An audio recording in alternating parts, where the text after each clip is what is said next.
guys, welcome back to another NFL predictions video.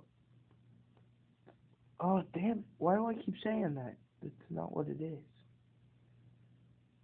It's a results video. I was gonna make a predictions video. I was a little late with that. So just so I'm not late with it this week, I'm gonna do both of them in the same episode again, and hopefully I can get it done within a short amount of time. So let's review this first game. Dolphins and Bengals. Wasn't much of a game at all.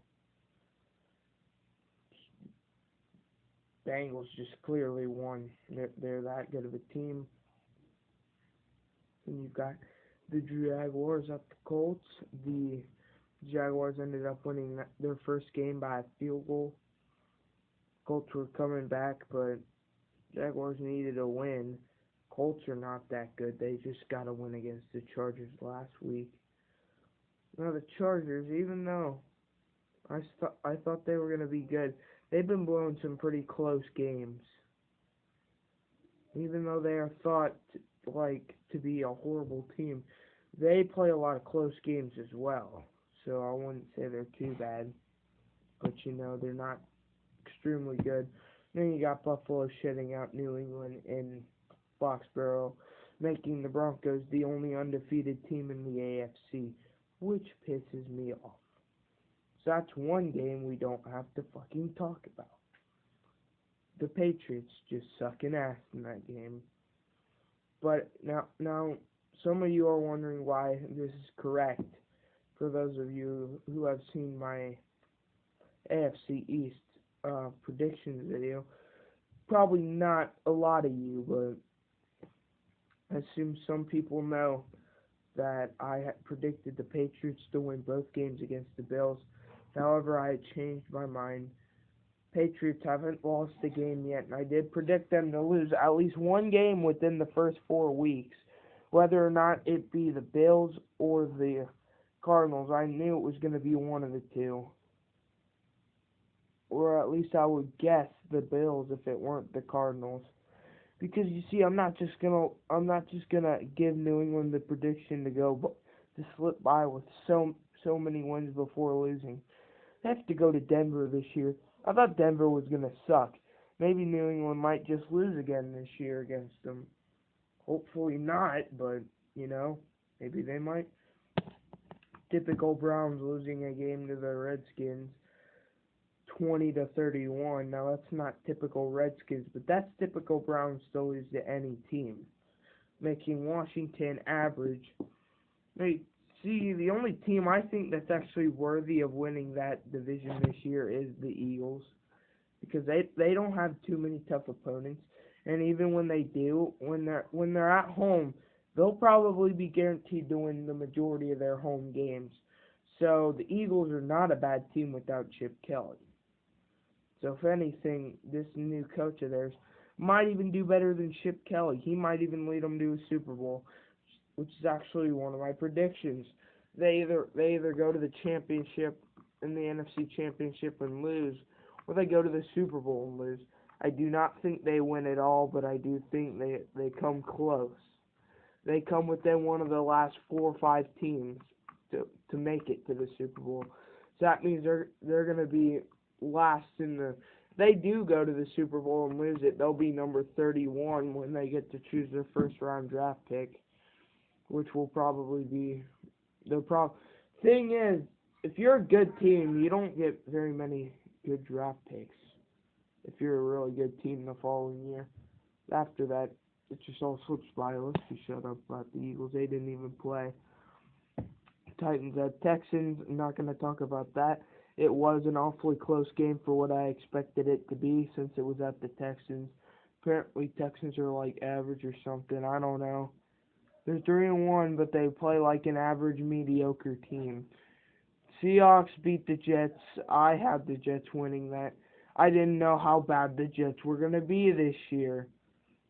But if it weren't for them beating the Bills, they wouldn't even have one win this year. You know what? The Bills are lucky to not even. Well, the Bills are unlucky this year because they could have beat the Jets. Like they had a last minute opportunity to win and they didn't. Then you got the Lions losing to the Bears. Now, I was actually originally going with the Lions, but I don't think the Lions are going to win every game against every division rival. And the Bears need a win anyway. Like, I mean, they've lost 3 straight games. I predicted them to win against the Cowboys last week.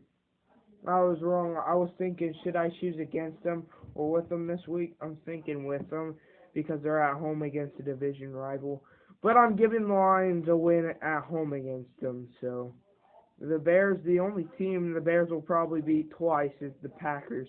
The Packers are not that bad, so Bears are probably screwed. Panthers, they are now an average team, maybe even a shit team now because they lost to the Falcons, who I predicted to do not so well this year, but they're doing well anyway. The Raiders at Ravens. Now, I doubted I didn't have the Raiders winning this game because you know, the Ravens do so good at home, and they started out undefeated. Like, they started totally opposite from last year. At this time, they were 1-3 because of a shit loss the Steelers had to the Ravens just because of a fucking field goal kicker. But yeah, this time around, the Ravens get upsetted at home in this game against the Raiders, so... Good for them. Maybe the Raiders might go to the playoffs. Probably not win it, but they'll probably go to the playoffs. They could win their first round game. I don't think they'll go any further than a first round game. In the divisional round, they'll probably get beat. So, and you got the Broncos at the Buccaneers, which I was hoping the Broncos wouldn't look like the only undefeated team in the AFC conference itself. Now, I was hoping the Broncos would not look like a playoff team. I did not have them predicted to go back to the Super Bowl. Because most Super Bowl teams never end up going, like, there's a small chance the Super Bowl team from last year is going to go back the following year. The only 2 teams I know of to actually go to back-to-back Super Bowls is the Bills actually done back-to-back twice in a row because they did 4 in a row, and they lost them all, though. And then you got the Seahawks, who went back and forth twice. So let's not talk about that too much. Cowboys at Niners. Yeah, that was pretty much a fluke for the Niners. They could have won that game if they didn't use that timeout and took the penalty instead. That would have been a smarter idea in my opinion. Rams at Cardinals. Now, I actually didn't expect the Rams to win. I thought the Cardinals would end up winning. But apparently my predictions were right. The Cardinals might not be a home team this year after all. Blah, blah, blah. They've only won 1 game at home. I believe they've only had 1 game away, and that was against the Bills, and they lost. So they're not that good. Saints at Chargers. Chargers slipped away. The Saints slipped away with a slight victory, similar to how the Raiders beat them in the first game. Chiefs at Steelers. Now, I didn't expect it to be this bad. I expected the Steelers to win, but not this bad, especially after coming off a freaking 31-point loss to the Eagles. But yet, that could have just been a fluke game because they were in the Eagles. And I predicted them to lose and have a bad game. So, my predictions were right. This is the only one I'm able to change here. So I could go from Giants or Vikings. But I'm going with the Vikings. That game has not happened yet. I predict the Vikings to win. They probably will. And if the only way I'm going to talk about it is if the Giants are able to win that game. So apparently I'm not going to have enough time to do the next one. I'll hopefully get to that tomorrow, but I'll probably fuck it. But anyway, thank you for watching.